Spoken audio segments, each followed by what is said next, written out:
When I close my eyes, I see people in masks. I'm talking to them. The people I remember best of all are the combatants, and they're all wearing masks. Sometimes I think that Euromaidan itself is a face covered by a mask.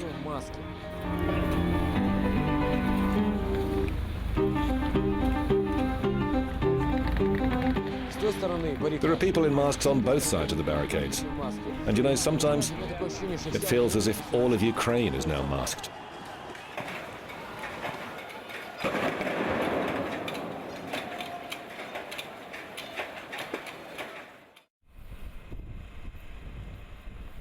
I'm from Kiev. I've lived here all my life. I have 2 children and a wife, who I love very much. Yeah, it's interesting. I want to see it because it's real history taking shape right before my eyes. What's happening now will remain in history forever. But only time will tell if it's a black or a white page in history. I was on Maidan in 2004. I remember the environment, that warmth people treated each other with. I was looking for the same people on Euromaidan, hoping to meet the same attitude, the same warmth.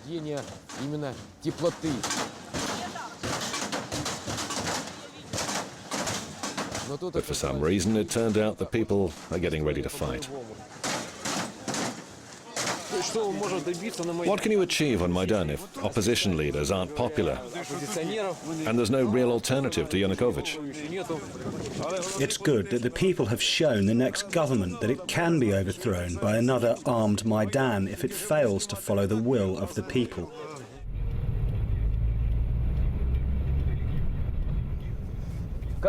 Why do you think Ukraine's in the situation that it is? Why? A group of people who wanted to become part of Europe gathered here. They were beaten by the members of the Berkut Special Police Unit, and it led to an uprising. Some people fought for an idea and others for money. I doubt anyone would stay outside in such freezing cold for nothing. Protesting is all fine, but you have to feed your family somehow. You have to work. In Ukraine, just like in any other country, hard cash will defeat evil.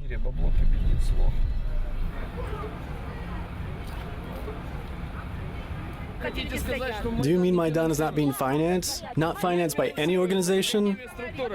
Prove it. Prove at least one instance. Well, you can't prove otherwise. What proof do you need when people are wearing flak jackets worth $1,300? They're well equipped, and petrol for Molotov cocktails doesn't come for free either. We buy it with our own money.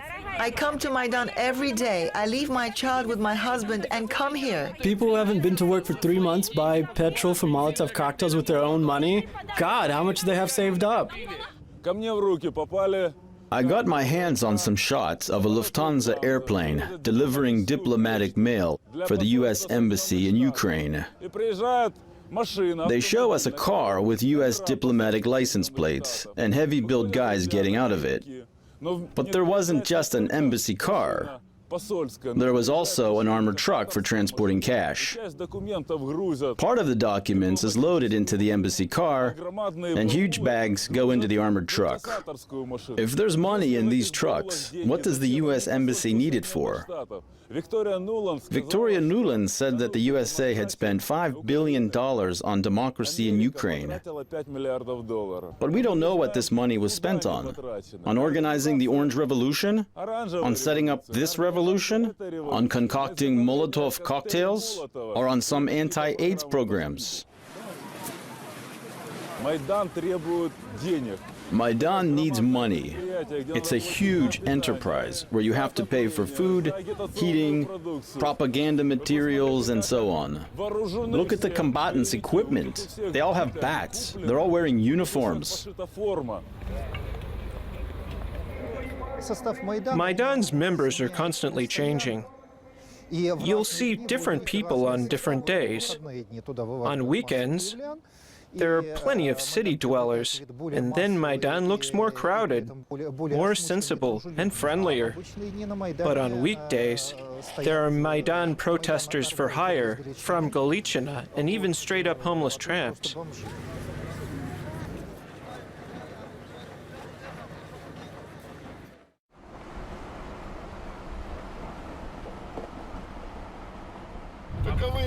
Have you been to Maidan? You know what we call them? Wild people. Do you think they're doing it for free? It's all for money. And who do you think's paying them? The USA. These people go to Maidan as if they were going to work. From Lvov, Ivano-Frankivsk, Volyn and Lutsk. All these towns.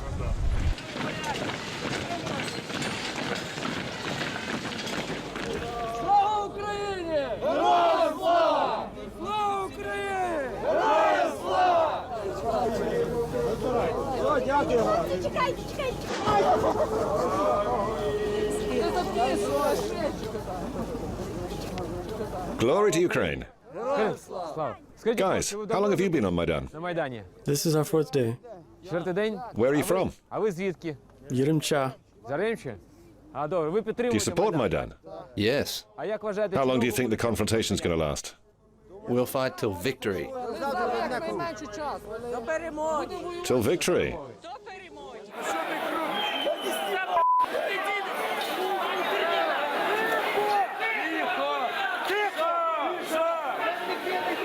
There can't be any dialogue between the present government and the opposition. They've crossed the line and must resign. We won't be satisfied with anything less. Help us. We need a leader. All our leaders have been intimidated. I'm afraid to show my face.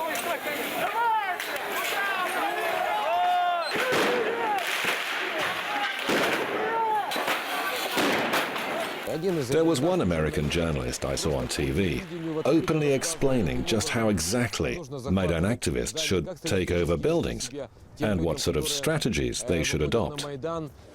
Occupation is not a rally. Occupation is not a march. Occupation is way more than that. You can have many marches every day, nothing happened. But when you do occupation, revolution starts. Every occupation, in order to survive and to be successful, it has to generalize itself. Every occupation that contained itself in its own barricades died. You call it occupation, but this word is not being used here in Ukraine. Nobody calls it occupation here. It doesn't matter. In essence, it is occupying a space. People are occupying a space, and they are saying that we, not the government, are the ruler of this space. All the organizers of the color revolutions that I know have been to Ukraine. How can we go on saying that these protests are peaceful? I visit hospitals and see members from special force units with burns and broken limbs. These guys talk about how they were standing on Khrushchevsky Street and people were throwing bags filled with petrol at them. They created some special mixtures that are impossible to extinguish. For example, they take acetone and add foam plastic, receiving a kind of glue that will keep on burning until it completely burns itself out. And it's impossible to put out. These new technologies are being tested on people. And they are real people, just like those on the other side of the barricades, the very same Ukrainian guys.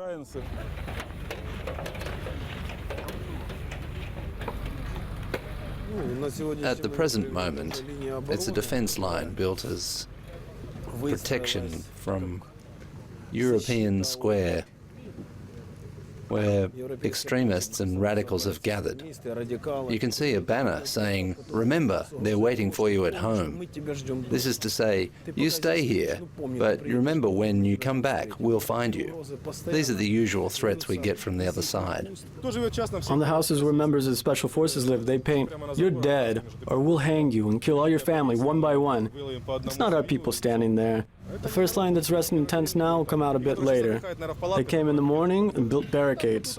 We don't touch them. They also brought out crosses. Orthodox or Catholic?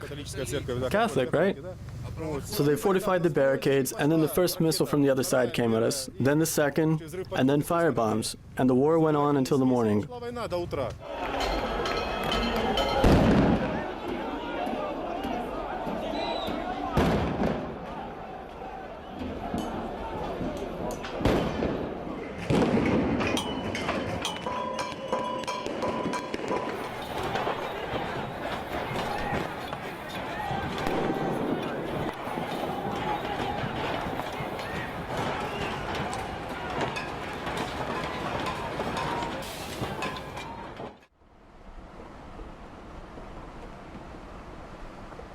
Have you been to Maidan? When I pass by it, I might stop and have a look, but it's absolutely pointless, meaningless. And it will get worse. That's what I think. I know the protesters receive $25 a day. My 18-year-old son went to Maidan in its early days and got paid for it, although it was never really peaceful.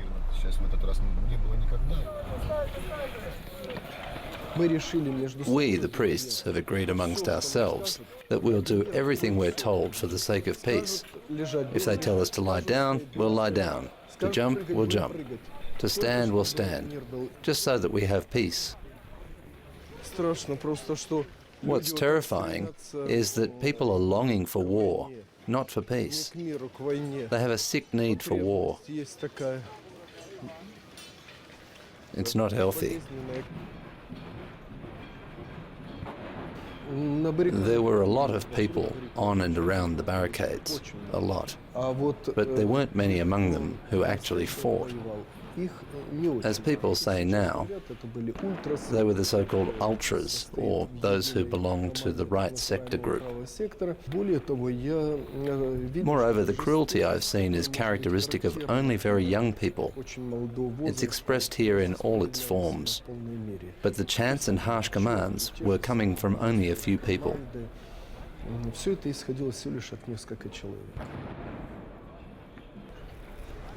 Save him, Lord.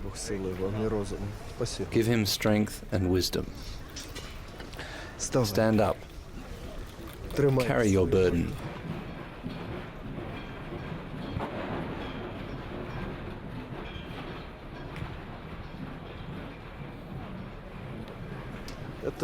This is not just a simple shield.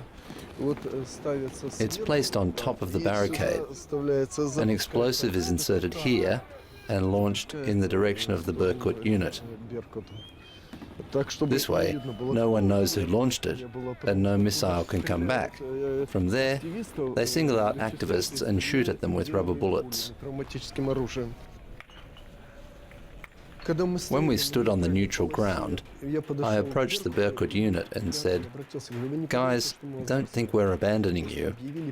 It's just that a truce has been declared." And one of the guys raised his visor and revealed a face all grimy from the smoke of burning tires, and said, "Does that mean they won't burn us today?" And the other guy said, "Father, aren't we people too? They shout from the barricades, 'Come to the people,' but aren't we people too?" And I said, "The people are those who love their country and don't split it in two."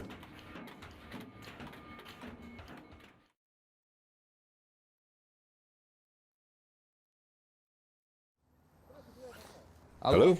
Hello. Magical hair curlers online shop. How can I help?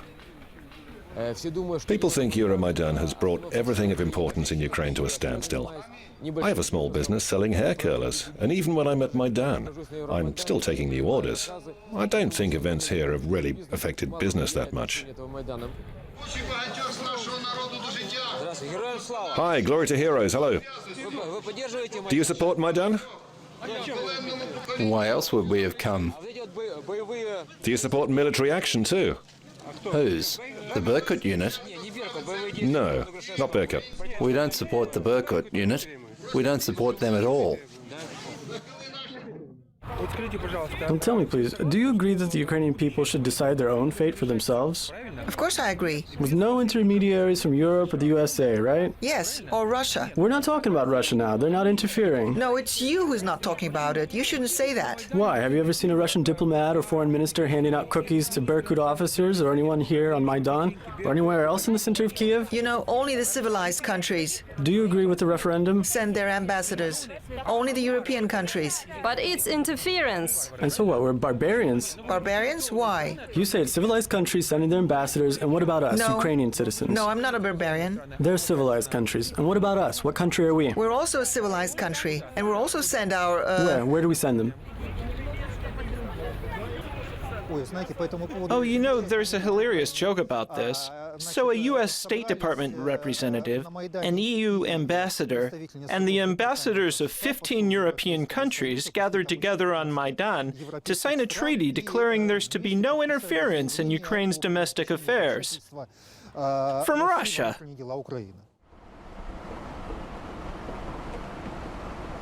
You don't have to be particularly clever to grasp how relationships with Ukraine work. Give us money. Then we'll be your friends.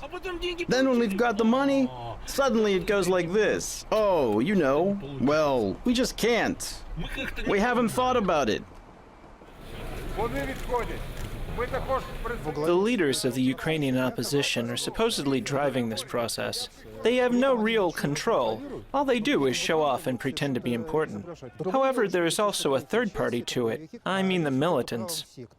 We're talking about the right sector, which includes several extreme ultranational organizations. They are even more radical than the all-Ukrainian Union Svoboda. Among them are Stepan Bandera Trezub, a small group called Bely Molot that's responsible for attacks on shops owned by Caucasians, the Ukrainian Patriots, a few gangs of football fans, and a bunch of people who are just a little bit crazy. I've been on Maidan for 2 bloody months. 2 months! And I'll keep f***ing staying. I will go further for my Ukraine. I don't give a damn. I will stand alone against them all. Why are you wearing St. George's ribbons? Have you earned the right to wear them? This here, it's a symbol of respect. I wear this ribbon in memory of my grandfather, who was killed in Belarus in 1944. He fought against fascism, and now fascism has taken over Maidan. There are nationalists on Maidan. They have to leave, and only then will we support Maidan. Only if the nationalists go away will we back Maidan.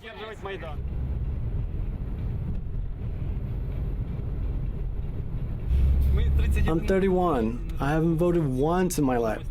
Sometimes I watch the news, but I don't care if they're white, red, or blue. They're all the same to me. I ain't got time for politics.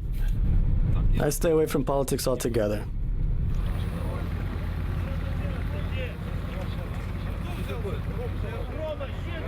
I'm a people's deputy from the opposition. My name is Andrei Shevchenko. I represent the Batkivshina party, and our goal is to achieve peace. We don't want any more bloodshed. During these 2 months of protest, there hasn't been a single shot from that side, and I think our Ukrainian people are just great. I think that people hang around over there somewhere, behind the second barricade. They come here as though it was a guided tour of Kiev city center. Visitors aren't just from Ukraine, but also from other republics in the former Soviet Union. They came here to see what's really happening. As for the Maidan thugs, you can see them up there in front. Same people every day, about 150, 200 of them. If we were given the command, we'd clear the place in half an hour, without anything special. We'd just physically push them out of here.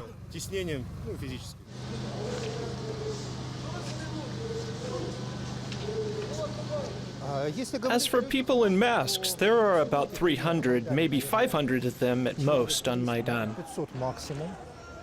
But we have to keep in mind that only last summer, and only in Ukraine, no fewer than 800 people were trained in special camps with a particular ideological program, and as far as I know, there are other camps like that abroad, for example, inside the Baltic states.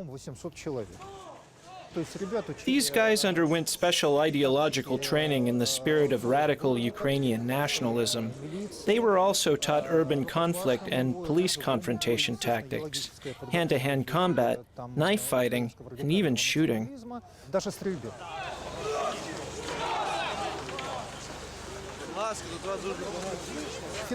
According to the information I have, they were funded through a few individuals with money that originated in the US and in Europe.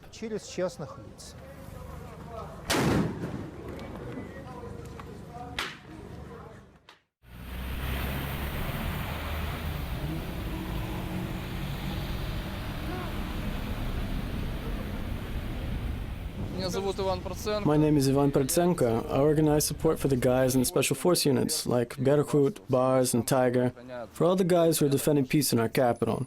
What we buy for them is mostly vitamins and warm clothes. We buy the stuff every day. This is what they asked for. 20-meter extension cords. They use them for heaters, and of course they'll need splitter boxes. What else? Drinking water, as usual. Here we've got biscuits, and it's all packed up. Condensed milk. It's healthy and calorie-rich. Money's being transferred to a bank card, and people from all over Ukraine are chipping in. Now, we're also getting donations from Russia. Novosibirsk, Moscow, St. Petersburg, and Ekaterinburg give the strongest support. I've also received money donations from Malta, Paris, London, New York, and Los Angeles. The people coming here are just ordinary citizens. We're against extremism and fascism. They're against nationalist flags and marches. They used to be afraid something was holding them back. But now they're openly shouting, "Glory to Ukraine, death to our enemies." And this is the point where you should think about what it might lead to. It's not a peaceful protest anymore. It's war.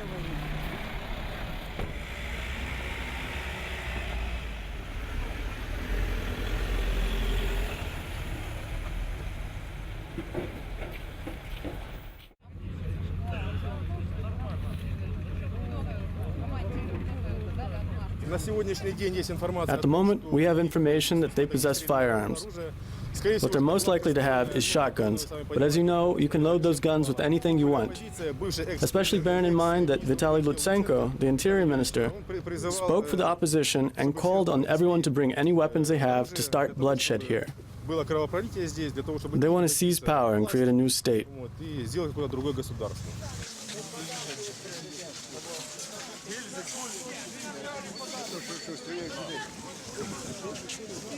Was that found on Maidan? On Grushevsky Street. Grushevsky Street? And this in Ukrainian house. Uh-huh. Give me a bullet. What for? I'll give it back to him. To whom? The one who fired it. So he can go on shooting at me? No, I'll kill him. Maidan needs blood and victims. 2 people whose bodies were found on Maidan had been killed with shotguns, sporting guns. One was killed with case shot, and the other with a bullet. Unfortunately, the people who brought the bodies refused to cooperate with the investigators. I have absolutely no doubt that these guys were killed by the opposition. The presence of victims allowed Maidan to live on and attract new followers.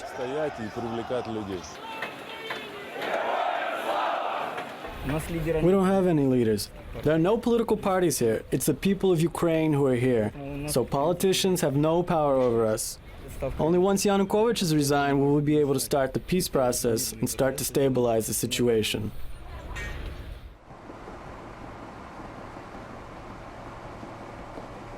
Were you at Maidan? Let's use logic. What is there to do if money's not involved? What, fight for an idea? Okay, so there may be about 1,000 people here for ideological reasons.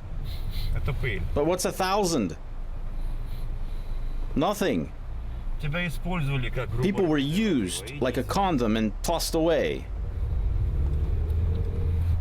That's an independent Ukraine for you.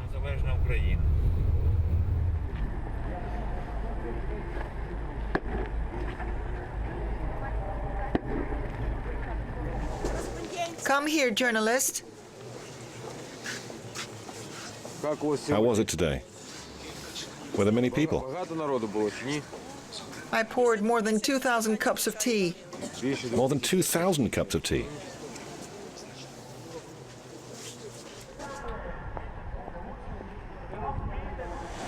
You're a doctor. Are you neutral, or do you support one side over the other? I'll tell you something. If burning gas hits a Berkut member and he's in flames and I happen to be nearby, I won't stop for a second to think about who it is. It's a human being burning. That's all that matters. Of course I'd run in to help him. Tolerance and loyalty have always been characteristics of Ukraine. But now, I don't know where this road will lead.